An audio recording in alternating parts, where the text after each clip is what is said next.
I think the range of topics we're going to cover, I think it's a Lakehouse conference, and streaming seems to be all the buzz. Zach told me that every conference or every meetup he's attended, it's been all about streaming. So, we can't disappoint him and not talk about streaming today as well. So we'll definitely catch up on streaming. Of course, we had Pasha earlier who, of course, talked about streaming. So anyway, and Arrow, all of this. I think we'll probably start off the conversation with something which I guess all of us are familiar with, but different, we may have some questions around it. Why has Iceberg taken off in the last 2 years? Table formats, yes, Delta was there, Hoodie was there. In fact, Walmart, Hoodie folks will say, we invented the field. Like, what are all these Johnny-come-latelys doing and taking over my terrain, right? Like, why has Iceberg taken off so much? That's a great question. Part of it is, I think, backing. Backing is a big thing where it's like, and they needed to get a little bit more like critical functionality. Because I worked with Iceberg like 7 years ago, because Iceberg was created in 2018, right? And I was like one of the very first beta testers of Iceberg, and it was terrible. Like, it was really like the first couple of versions of Iceberg. I tested it, worked with Ryan Blue to work on iterating on it to see if we can make it better, make it scale for hyperscale data.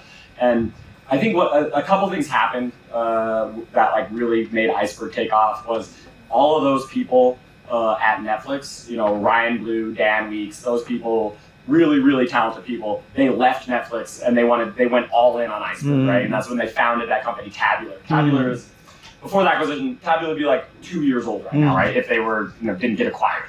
But and I think that decision for them to go all in on that was something that really caught the world on fire. And then there was this big battle, right? Where then Snowflake, they got this integration with Snowflake that made Databricks really scared because they were oh no, they're gonna take over. And then a combination of that as well as so you have this big push from Tabular to just laser focus on it. But then you also still have the backing of Apple and Netflix and these other just gigantic trillion-dollar companies who are also betting really heavily on it.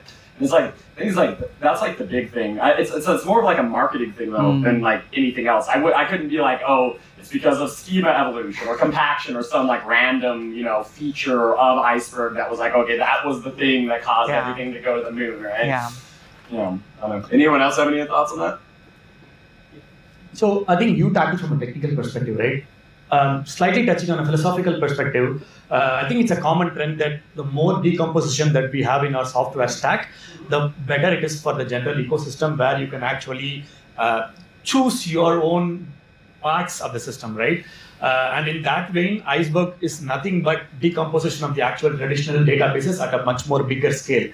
And if you think about it, maybe I'm making a very bold prediction here, but 5 years down the line, a similar thing will happen on the operating systems level, because that is literally the most fundamental thing. So I think as we see here, things are getting composed into much more fine-grained layers where people choose to customize things. And added to that, the boom into number of people coming into the technology space also means that you have a lot more options. I think that also believe one of the big reasons why these kinds of open table formats are picking up a lot more than what earlier, right? Got it. I think apart from the fact that so many companies went all in on Iceberg, it's also the big ones, right? Apple and of course Snowflake with external tables and then S3 tables. Suddenly it felt like everyone was all in on Iceberg. It sort of almost crept up on us almost overnight, right? But technically, is there anything superior about Iceberg compared to, let's say, Delta? I think there's a couple things. It definitely manages schema evolution significantly better than Delta does. It has a lot more flexibility in that space. It has a slightly better tool support across the board. That's another thing I've noticed between Delta and Iceberg. Those are the two main things that are going to be at least a little bit different. Beyond that though, my perspective on a lot of this stuff though is that Databricks' strategy here is that they want to make it so that Delta and Iceberg, it's it doesn't matter. It's kind of like how we view Postgres and MySQL right now, right? Where it's what is the difference between Postgres and MySQL? It's sharding, that's about it, right? It's besides that, they're the same thing. You squint and you're they're the same thing. And I think that's at least when I was talking with the Tabular guys, that's what they want. They want Iceberg to be viewed the Postgres of data lake, right? Of like, it's like going to be this widely adopted, widely trusted technology that is like, it's the default, right? It's like, if you want to go build a CRUD app right now, it's like, what do you use? It's Postgres and probably like Node.js or something like that. That's like, set it up and then you're just good to go, right? And I technically there isn't as much there, I think, and that's where those two technologies are. They're all going to kind of converge on one kind of standard, which is similar to like the relational database. Got it. Basically, I think what I felt is with Databricks kind of things, data format they have enforced it as a by default things, right? Because they will own it. And slowly people have started picking this Iceberg things, and it has more adaptations towards it. And that is where I think Databricks also realized the things. Yeah, I mean, even though they open sourced Delta, I think there was always a suspicion that it's entirely Databricks. And of course, Snowflake was never going to adopt it, and I guess that lent credence. I think there's one more interesting trend which is happening, right? Which is a lot of companies seem to be now talking about object store native, and that's added credence to this whole, Lakehouse sort of ecosystem. How much of and that was like one of the things I now increasingly hear about is different products, different like streaming. We just talked about Pasha, where the native sync and store to Iceberg. And now we also talked about Tableflow. I think you briefly mentioned it as well. How much of that is going to influence, Iceberg as the fundamental primitive almost in terms of sharing? Do you see that becoming almost like the unit of integration almost between different stacks, different landscapes? I mean, I think it's like, at least in big tech, right? Like if you go back 5 years, like everyone agreed 5 years ago on what that unit of integration was, and that was Hive Metastore. And everyone agreed Hive Metastore, but like Hive Metastore has its own problems, which is like try to set up a streaming job in the Hive Metastore and you're gonna eat a lot of pain, right? And so like that was the fundamental shift, and that was the motivating factor of why they gave why Netflix was like, all right, Ryan, go and build Iceberg, because they were like, this streaming problem with the Hive Metastore sucks. It's really, really painful, and we don't want to keep, because what they did is like for 7-8 years there was like this whole Lambda architecture. They're like, okay, if you want to do a streaming job, you just have to also make a separate code base for a batch job for the same data processing, which is like, why are we doing this? This feels very dumb. And I think that's where Iceberg is going to really kind of get rid of that madness, right? Because it makes it so that the integration point is way like tidier. So yeah, I mean, I love that like kind of prediction that it is going to be that fundamental unit of data where like we put everything there, and then it can be shared everywhere else. We don't have to keep like doing this like, move the data from Iceberg to Oracle to Snowflake to Druid to wherever, from Kafka, all these like all these different places where the data exists, because it's like that has all these other problems like governance and privacy and like retention and efficiency, and there's so many other things that like are painful, like versus like if you just put all the data in one spot. For sure. What do you think, Aravindh? So for me, it's mainly about how Iceberg can even be further decomposed into much more smaller things. For me, one of the biggest concerns with Iceberg actually is how it does compaction, not just icebergs in general, right? All these open table formats. There's no free lunch, obviously. You'll have to pay a price one part or the other. And for me, the biggest price I'm paying with these open table formats is this additional compaction that needs to happen as an asynchronous or background thing, right? That will massively hinder the adoption of these open table formats, which is like the exact opposite of what you said, right? For a certain class of use cases. Exactly, for a certain class of use cases, right? That's totally true. And if you are talking about using Iceberg in both streaming and batch processing world, streaming compaction becomes a big problem, right? So I'm really not completely made up in my mind that Iceberg will actually be the go-to solution for all of these things. But what I still strongly believe is that a combination of these open table format, maybe a new specification arises on top of this that actually allows you to handle both of these things. For example, Pasha mentioned that they have an in-memory store which they use for immediately compacting the high-speed streaming data, and then sync it to Iceberg, right? Perhaps that also will become some sort of an open thing, at which point in time it's much more attractive for me as a high volume data engineer, right? I believe that would be a much more compromise than purely thinking about Iceberg all the time, right? Everywhere, everything. Yeah, it seems like those in-memory stores can probably do 90% of the work of the compaction, Exactly. right? For sure. Suresh, any comments you would have on Iceberg, everywhere, everything sort of worldview? I'll go from my own experience around it. So we are using one product called Starburst, and it was having the default cataloging all time. Yes. And it was having a lot of things when the data volume had started increasing to petabytes kind of things, and then finally we exploring other cataloging systems which can be used, and then we come up with Iceberg kind of things. And it was really painful initial period because they don't have the ready to go product for integrating with the REST catalog things, and then we integrate with their open source kind of things. We bring few classes from there, and once we deploy that, after that I think since maybe around 6 to 8 months kind of period we have gone through, but we haven't seen a single issue with it. Got it. And So that is what the ease of use I felt. it's a lot is. stronger Yeah. primitive than So what it's was a there robust before. product, I think, that helps. Got it. Speaking of this streaming and table integration, things like TableFlow, etc., one prediction I saw, which was interesting, or not prediction, like, the notion that previously you used to have Kafka topics as a way to integrate between applications.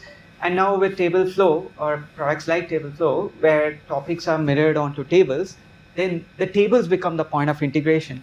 But the concern I was having was, how real is this? Because one thing around this whole streaming thing was latency, right? It cannot be that you can throw away, you can put all this into tables, materialize it, and retain your latency. What do you think? This is just part of the hype cycle? Like, are we you're hoping too much? I mean, I think there's two sides to it. Like, part of it is like, latency. Like, the added latency there is like maybe single-digit minutes, right? And for a vast majority of data engineering use cases, that doesn't matter. It doesn't matter at all. Like, it's the whole ease of use of like being able to just convert from Kafka to table, like from queue to table is like, it's very great, because then you don't have this like landing zone problem of like, okay, I have to like build a separate job to just do this step. And it's similar to like, how they have like this database snapshotting out of like Postgres into the lake, right? Where you have those, you have tools in that space too that are gonna make that very easy. And so I think that like there are cases where I would say that like you are going to want to not do that, like move everything to Iceberg, like especially for very, very low latency cases. Like if you do need a response in less than a minute, right, then you're gonna want to not use TableFlow because it's too many transformations of like queue to table to like, say you're doing like fraud detection, it'd be like queue to table to like machine learning model to response, and it's like how many systems you need to be involved to like get to your final result. And so in those cases, I think you would still be pushing things back to Kafka. That's why Kafka is, even though Kafka is like an ancient technology now, I don't see it going away. I don't see it because it still is the low latency like king, Got it. Yeah, and which sort of begs the question, if that is the case, is, for vast majority of use cases, this is indeed a great option. What's the future of ETL? Because in those cases, like, is there a strong case?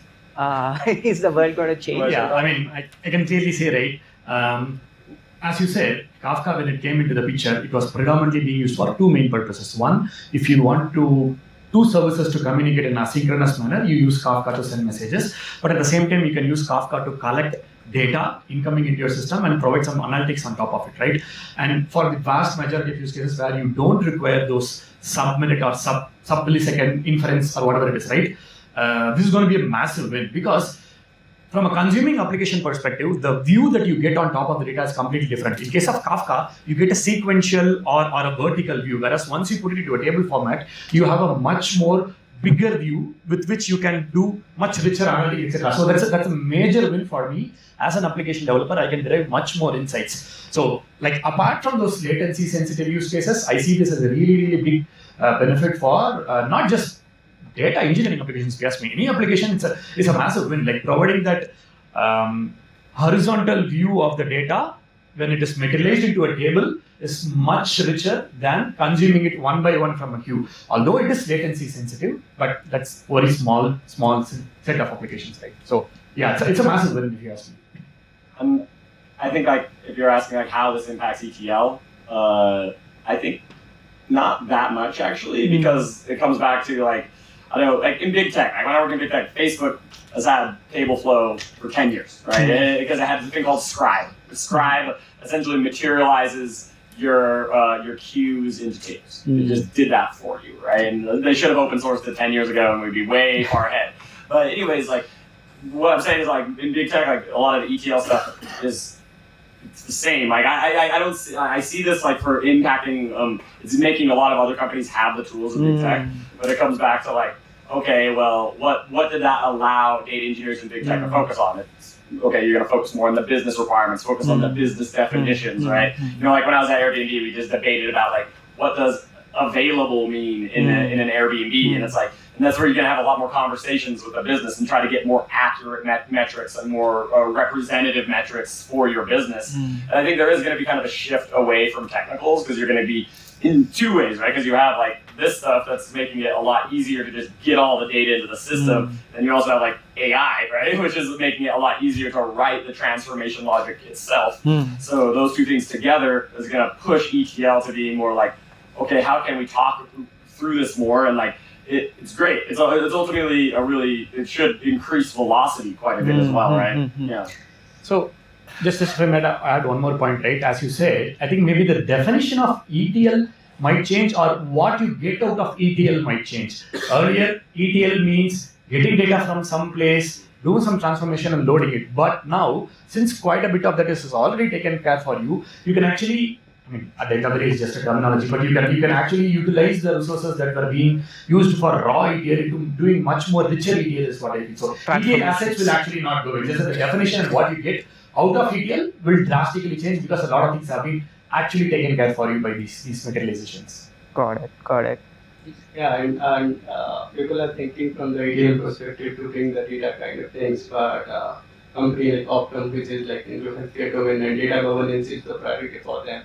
So every team, they bring the data through the ETL and they do their things, right? And right now it is having huge number of duplicates data there. So how to centralize those data, that is the kind of problem statement we're trying to resolve. Got it. And that is where I felt people are thinking how to reduce the ETL part of it. Yeah. So that at one place the data will be there, and with the data governance in place, how we can multiple teams can be enabled to fetch the data very quick time. Got it. I think I'd like to give the opportunity to the audience for any questions or directions. Yes.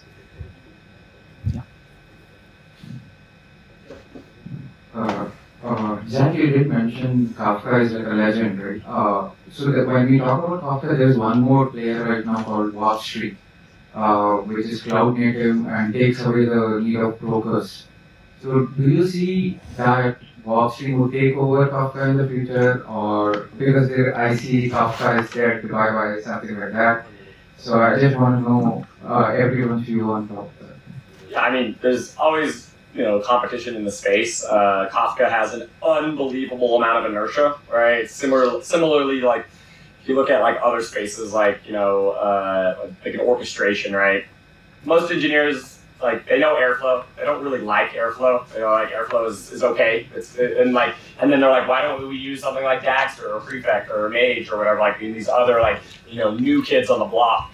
But the problem is like, in order to migrate from technologies, the new technology has to be dramatically better, right? It has to be tenfold better, right? Because when people moved from Hive to Spark, it was tenfold better because it was like, hey, look, we're not writing to disk anymore. And there's like these jobs that used to take 5 hours now take 5 minutes, right? And so like in this case, like the difference between like removing, we don't need a broker anymore.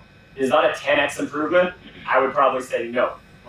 And so in that case, it's like, the inertia of like, well, since it's not a 10x improvement, let's just wait for Kafka to get better. And Kafka's getting better, right? No more Zookeeper, right? Zookeeper's going away in Kafka, which is amazing. And so there's, that would be my kind of perspective on it is that there is a lot of inertia here, but like learning these new technologies is also good because you never know. You never know. Like I know for me, like I started learning Spark, right, in 2013, and back when it was a very untested technology. It was something that like there was no one knew that it was going to become the biggest thing ever, right? And so I took a bet on that, and even though MapReduce was the king back then, and that paid off very well for me. So it's like when you're on your learning journey, like it's worth it. I think like to spend about 20% of your time on like unproven technologies or technologies that aren't in every single job listing ever, right? And because they might be in 5 years, and then if they are in 5 years, like you are going to be way more competitive than the people who are learning it in 5 years. Yeah, to add on to that, I think we as a data engineers are out of every other day there will be new data products are coming like into the market, but it's like what use cases you are working in, which is the right fit product for you. That will be more focus you should take care rather than the other things. And every product, whatever are coming from the data product side of things, it's based out of either distributed engine or maybe some efficiency of the network protocol kind of things. Because ultimately the data is the job of like transferring data from one system to other systems, right? So how efficiently you can transfer the data, that should be the more focus. And if you can track that things, then I think the rest of the things you can easily get. I have a question. So I've been working in the retail space for a couple of years, and we have seen that in retail space, Google Cloud has a very good footprint. And when we talk about Google Cloud, users tend to use BigQuery a lot. They tend to do all their processing within BigQuery kind of one-stop solution. We don't see people talking a lot about Lakehouse Iceberg in the Google Cloud space. How do you see this BigQuery in the future, or do you see going forward people might go away from BigQuery and take up Lakehouse solution, or do you see that in some use cases which BigQuery cannot solve, but Lakehouse is able to acquire their own today? So I don't have much experience around BigQuery kind of things, but in generic specific, I will say like whenever you build products, you try to solve some use cases, right? And it might be possible that for BigQuery, they are not focusing on what you are trying to solve or whatever maybe corner use cases will be there, and that might be very less priority for them. So they try to understand what exactly the customer most requests are coming, and they prioritize those things, and that is how it works. So if BigQuery is not solving whatever use cases you are trying, you can switch to another exploring other products which might be solving. I can also take that question. I come from the retail background. So I come from the retail background, and we used to use one of the biggest user of GCP. So actually, BigQuery is also interesting. To answer to your questions, Sai is going to talk about it. It's not like that BigQuery can solve the problem. BigQuery, if you think, not only BigQuery, every table has one native table and there is one external tables, right? With native tables, even they are able to solve many problems, you pay a lot, right? Because they have their own table format which they will store, and then they will do all these computations. When you keep all the data on S3 and then create external table of GCP or GCS, and then create external tables, you pay very, very less, right? So even like that, actually Sai is going to talk about it, not in production, but BigQuery has Iceberg supports, and they are releasing very, very fast. And there is another product called as BigLake, right? If you have heard about. And they are investing a lot in the Iceberg ecosystem. So it's not like a GCP is not investing a lot in the not only Iceberg or open table format, they are investing a lot. But it's just that they have not made the announcement like AWS S3 table. And we have tried it, but AWS S3 table has announced it. Actually, BigQuery, if you do that Iceberg integrations and with BigLake, they are not that bad. I think once the announcement is made, I think GCP will also be in pictures, and there will also be this Lakehouse or open table format. I hope that. And Sai is going to talk a lot that. He will also show demo if time permits. We created some Iceberg tables on GCP. So yeah.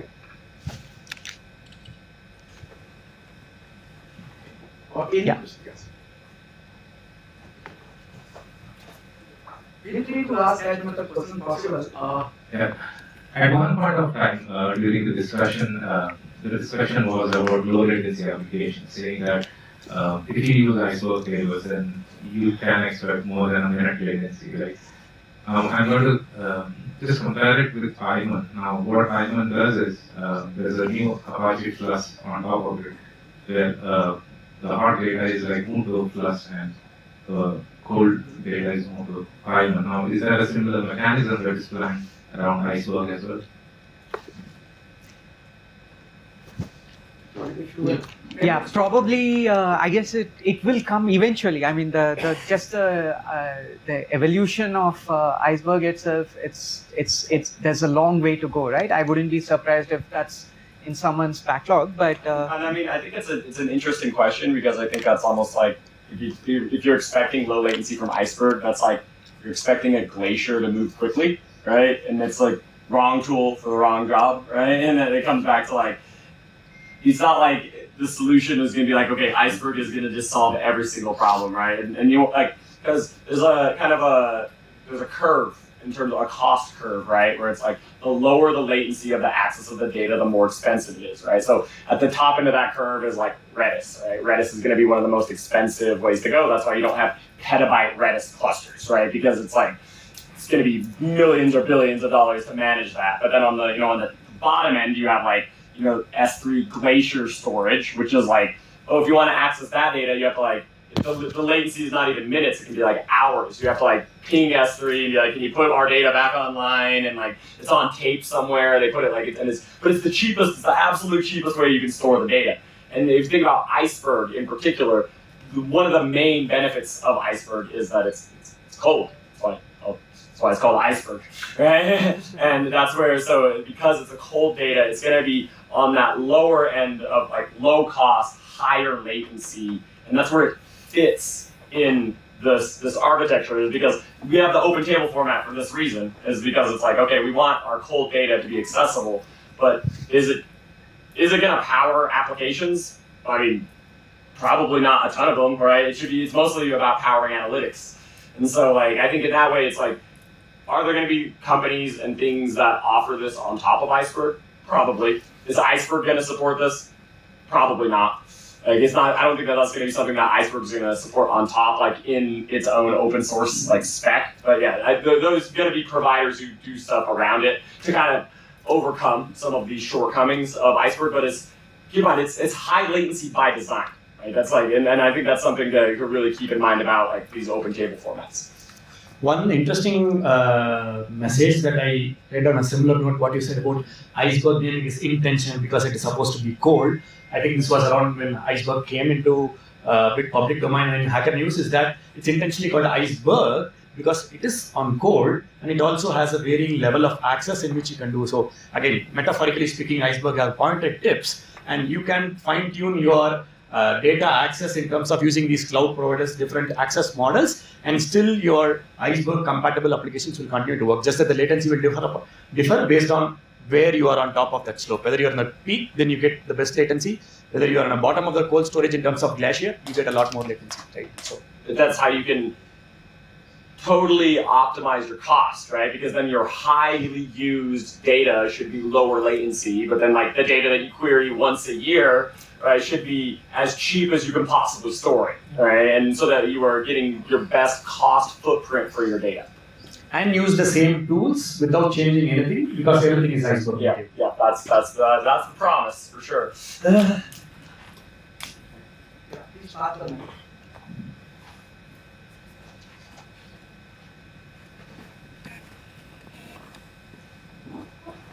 Hello everyone. So my name is Rishabh. I work for a small startup in the region. Following up on your questions, right? So you were telling like Iceberg will have high latency, not that much.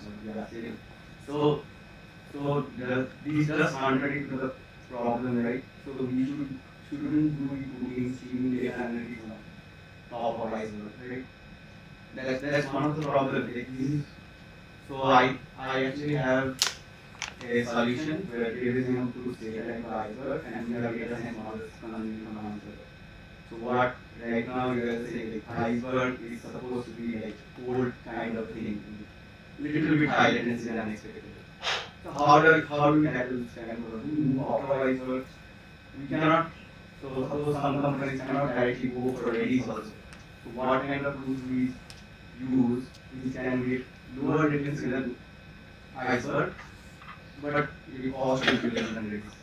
That's good. That's That's a startup idea. That's a dream. Well, there is that's a whole other space there, right? That's where you have queuing technologies, where that like a lot of things like you can have Debezium push to Kafka as well, right? And then like what they did in big tech in this space, right, is they have two kind of views, right? You have the real-time view, which is powered by a queue, right, which is going to be like probably Kafka. And the technology here that you might want to look at if you're looking to do like real-time analytics is going to be Apache Pinot. Pinot is going to be the technology that kind of marries these ideas. At Facebook, they had a different name. It's called Scuba, but it's weird. Like looking at like the Pinot like UIs and like the Scuba UIs, I'm like it's the same thing. So it's like open source version of it. And so then you have that for your like low latency real-time analytics, and then you have Iceberg for anything that's like an hour or like later, like anything that's like once you hit that batch world where you are starting to process things in batches instead of processing things in records, then you would move over to like more of the Iceberg view of the world. Myself, just trying to open a discussion on governance responsibility. Because Delta Lake have governance, full-fledged governance with the help of Unity. How come this Iceberg will enforce a governance action? The question is that so each and every Lakehouse has to depend on cataloging. So to enforce the governance, or else can Lakehouse itself can mature enough to handle this governance features. I don't think Iceberg by itself can handle these governance features. That's literally why companies like Tabular exist, right? Or that's why they built the company like around Iceberg as for Tabular. And that's literally what Databricks is working on right now, is adding a lot of Unity catalog. I actually have early access to that feature of like Unity catalog that marries Iceberg and Delta. It's going to be, give it 2 months, right? They're going to release this during the June AI Summit. They're going to be releasing this feature. It's going to go GA, and then everyone will have that access to that feature. So like, yeah, it definitely needs to have like another layer of like cataloging on top, like in order to like, especially like if you have data sources that are in multiple places, right? If you have like catalogs of like most companies, even, I know we're all trying to say like, oh, Iceberg is going to be the one place where all your data is, but like at the end of the day, like we're going to always have other places where we're having data, like whether that be a relational data store or like some sort of like system like Cassandra or some sort of system. There's just so many other systems that potentially could have data that you want to query. And so those Unity catalog or some sort of governance model needs to exist as well, for sure. And all that stuff is coming online this year for sure. Like, and it'll marry all of these things, which would be awesome. Which means the combination of catalog and Lakehouse will power the governance features. Yeah. I'm actually interested to ask if anyone of you have experience that can we think about catalog also being built on top of Lakehouse? But at the end of the day, because you need to have some sort of intelligent computer on top of it, I totally agree. But then the actual data, everything, they can be built on top of Lakehouse itself. Like, why not have the catalog as one more Iceberg table itself? Is that something someone thinking in the direction? Yeah, that's a very interesting idea. I think that a little bit of that comes back to like latency of like querying and like, are you gonna hit like when you load up your view? Are you gonna like be like hitting S3 directly? I mean, I do think that there's like a technology there that makes sense that could fit, but that is something where you have like almost like a snapshot of it's like a table of your tables. I think that's like a very meta way. Dog fooding, basically, right? Yeah, that's a good idea. I like it. So to be honest, like we have implemented something similar online that our cataloging system is stored in the Iceberg format itself, and that has performance benefit compared to other formats what we have used, and it's a huge significant around it. The second thing, I think a lot of discussions going around latency kind of things, but latency people are using as a data guys is like how soon I'm getting the data, but internally it has the latency can be at application level, database level, or table format level, or file format level. So you need to think around like whichever latency is causing issue for you, and according to that you need to take the decisions that which product can be benefit. So for me, in my case, the use case was bringing the data to Iceberg as a source system in the shell layer, and then my consumption layer, the data science guys, and those are like mostly on the analytics part of it. And they are using again the columnar-based format. And that is where for us the right fit was Apache Arrow because it transfers the data through the columnar format. So it's serialized going out of case in this case. Right. Apache Arrow is amazing. You know, like Apache Arrow like saved PySpark, dude. Yeah. It saved it. Yeah.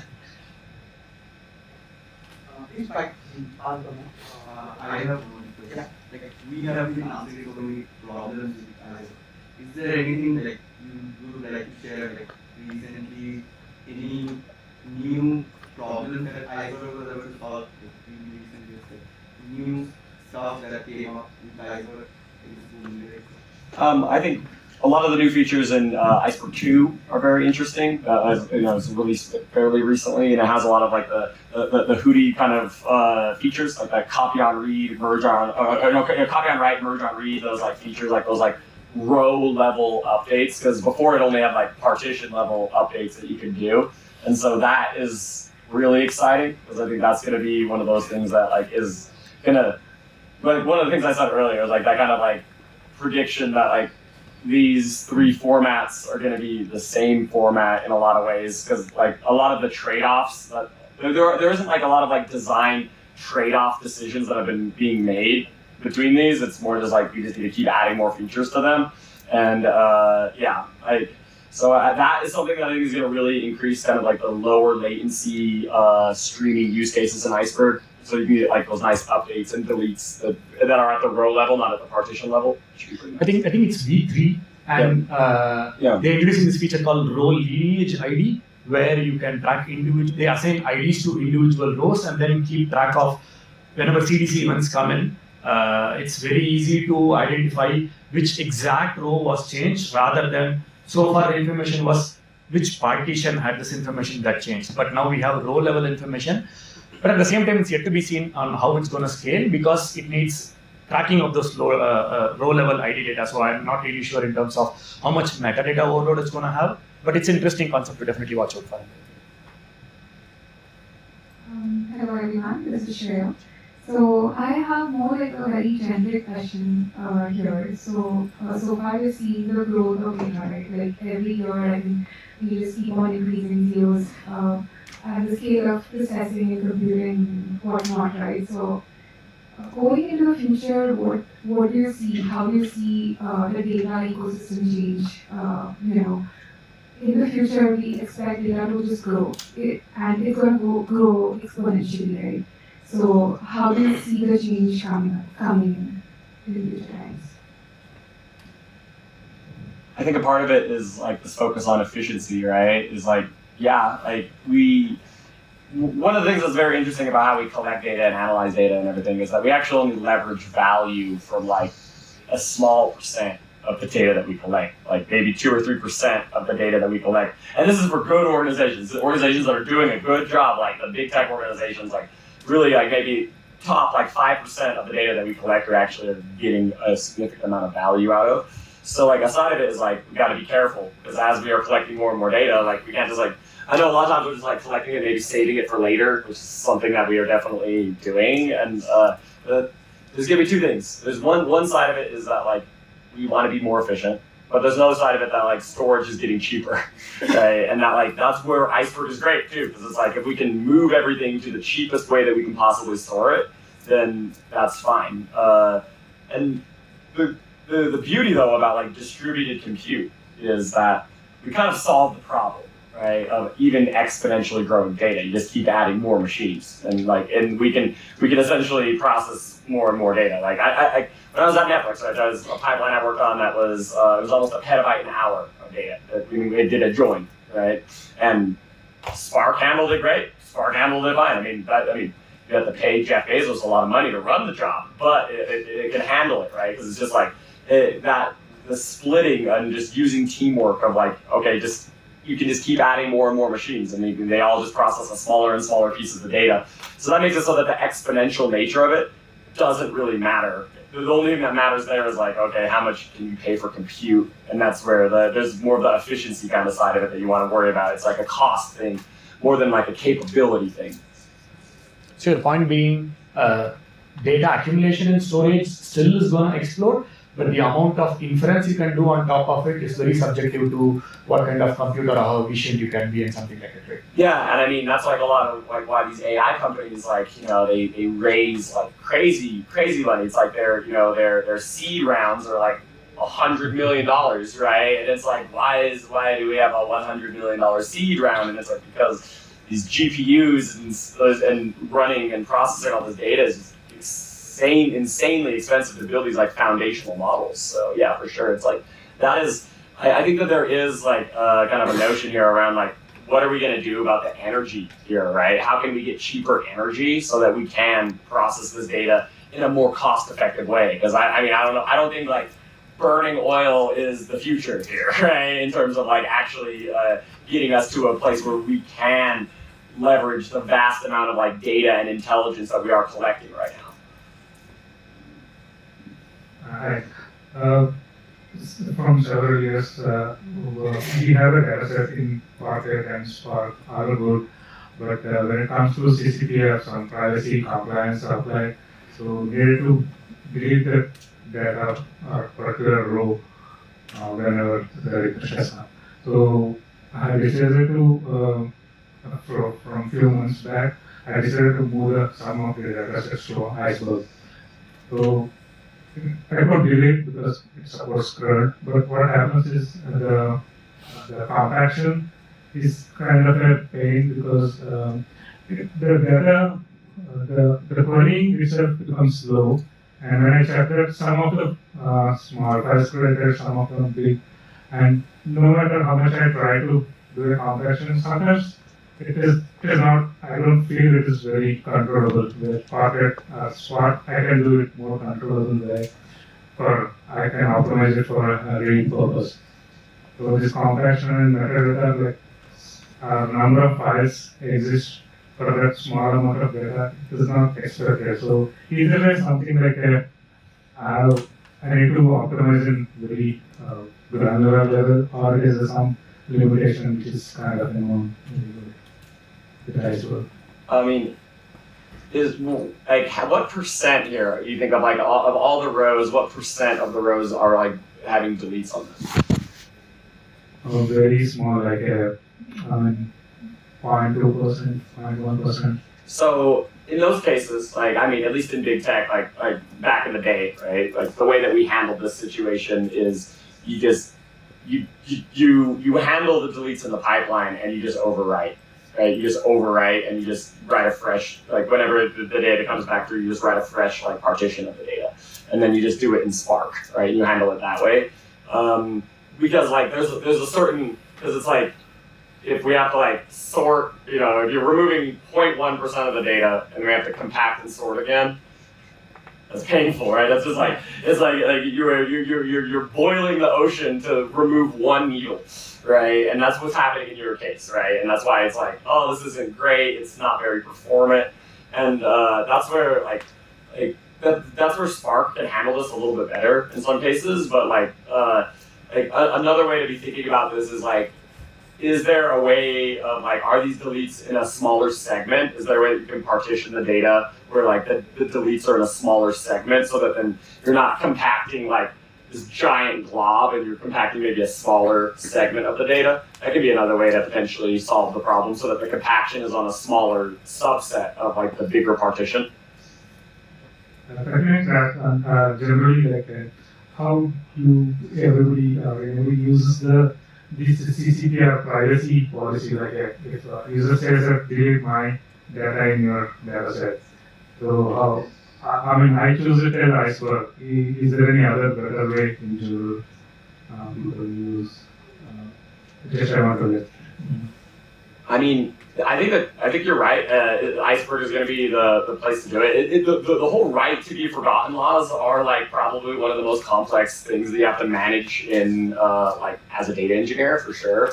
The way we did it, because it was all about like doing like those like anti-joins and removing them, right, and just like actually like having to have like a set of deleted IDs, which is not the best, right? And that's why Iceberg is the better solution. That's why I'm really excited for the future. But I don't know. Do you guys have any other like ways that you manage the like deleting the users who no longer want to be in your data sets? Yeah, if you have some controls around the data, maybe tombstoning is one kind of things you can use it. Tombstoning kind of things, so that this data record is like inactive kind of things, and that is where maybe it was helpful for you. I can also answer this question. I actually experienced the same thing. My first project with Walmart was the same CCPA, that California governance law, where you need to delete some sort of data. So the way Chas mentioned that even we used to do the same thing. We used to override the data, identify it and write it. And the problem that you are mentioning, that in Apache Iceberg, whenever you apply the delete, there will be tagging file and there will be some, I don't remember the name, but there are files which will be of no use. I think Rajini and Karthik, we have discussed this out. So when you try to delete something in Iceberg, so it is not that much performant. It will create some of the snapshot which is not needed actually in a longer run, but they keep that particular snapshot whenever you are trying to apply delete in Apache Iceberg. One of the solutions is used to external management, something like Apache Emro. Emro has three things they have released: small file management, that is a small file handling, and second, their major thing handling of this. Whenever you are applying delete, Iceberg has the problem. I think you have seen it internally. It actually has a problem. It has a ranking height, it has a snapshot which is of no use actually, and it will keep accumulating, and your jobs will become slow. So Karthik from our team actually identified this thing, and then I remember, okay, this was my first job, and when I used to apply the delete using this part, and I got wow, okay, I was able to do it.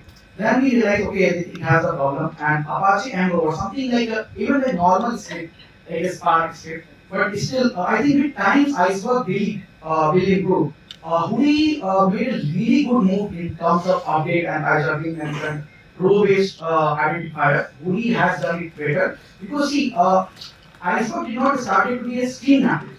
The way Apache Hooey is designed, it used to be always marketed it as a stream native open table format. So with their design, they always had COW, MOR in place. And that too supports of MOR in streaming use cases is a huge dream. And they use they do the compaction inline, and they also have this soft delete and hard delete feature. So I think everyone learns from each other. I think Iceberg community is also learning. The tagging height which you have seen, it will improve. Till then, you can do something like Apache Emro, which we have tried. It works fine. I have one other philosophy that you might want to be thinking about here, which is around with these right to be forgotten laws is like this PII minimization. So one of the things I did at Facebook was like, you honestly shouldn't be doing analytics on PII, right? So it's like you should be anonymizing early and often, right? So you anonymize your IDs as soon as possible. So like, because a lot of times it's like if you're using, you got to say you have a user ID in your fact data that you're trying to delete. It's like, well, if it's an anonymized user ID, now you don't have to worry about it, right? It's like, and then the only place that you really need to worry about doing these right to be forgotten things is in dimensional data, and that's compacting dimensional data is trivial, right? Even at the Facebook scale, when you have 2 billion rows, it's like, okay, like fine, it's like going to be very cheap to do that. So like, if you anonymize early and often, then a lot of these problems could actually go away. Also, this seems like a query engine problem, I would say. The query engine should smartly be able to apply the deletes on top of the native data. It's like a join, right? Like or an anti-join in this case. I use a AWS Athena. So Athena is not Maybe I would say in this case, the query engine is not optimized, is what it sounds like to me, as opposed to the underlying table format itself probably doesn't have much of a role here. Sorry, I just had to comment. Amir's career, there's a Iceberg, there's contributed. So this is a benchmarking over Iceberg Rust package in comparison. Even though the query engines write the metadata files with deletes in a particular way, the compaction of Spark is extremely slow. It's extremely expensive. So actually, if you try to compact your tables with Rust Iceberg, it will give you much better performance. It will solve this problem at one-tenth the cost. You just had a meetup in Tel Aviv 5 days ago, very easy statistics. Got it. I think you can also look into that. It's how the data is being read in Spark that makes it way more costly to rewrite the metadata file only. Because the compaction only goes from the metadata file, right? You're not compacting the actual data files. So that's where I think Rust is making a big advantage there. Still not to go over the PRs, but I think data within Iceberg are kind of solving the problem of compaction. You don't really need to move to 40 if you're already in Iceberg. 40 is doing it better in Spark, but I think with Rust we are moving forward again. Got it. So, hi everyone. I have a very general question. So, I believe that in a data ecosystem, there can't be one solution fits all size kind of technology. And apparently, Iceberg seems to tick a lot of boxes out here. But is there a specific scenario or set of scenarios that you see? If that's what you're dealing with, don't come to Iceberg, deal with whatever format that you're dealing with. I mean, this is still something that I'm also trying to prove to myself. But the problem that we just spoke about is something that I'm wary about in terms of high frequency streaming use cases. How is it gonna impact compaction and thereby reading is something that I'm generally wary about. I don't have an answer either way or the other, but at the same time, depends upon what scale at which you are doing stream processing, Iceberg might start to suffer again because of the compaction issues, right? That is something that I'm really wary about. Again, it's not a direct answer to your question, but it's something that at least I watch out for actively. Also, there's less about Iceberg and more about the underlying stack, right? Yeah. Like using Dropstore for high velocity streaming. Okay, we will take some questions later. All folks are here only. But we will wrap up this session. And folks are here, so feel free to interact, feel free to ask your questions.